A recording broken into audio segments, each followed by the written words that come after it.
Meer diepgang, achtergrond, snelle berichten online en radio en tv meer in de achtergrond. Waardoor we verhalen nog beter gaan vertellen.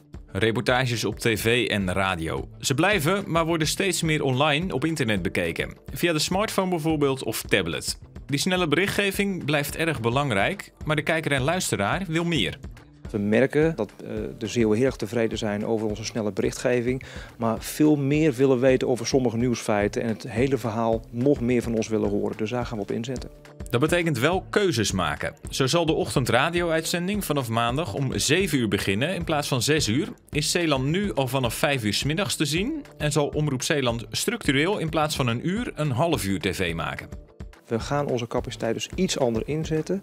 Dat heeft niks met bezuinigingen te maken, maar wel om die verdiepingsslag te maken. Om meer van online te kunnen doen, ja, dan hebben we daar die mensen echt voor nodig. Komende maandag dus ziet de tv er vernieuwd uit. Later volgt ook de app en eind september krijgt u een heel nieuwe Zeeland Nu te zien.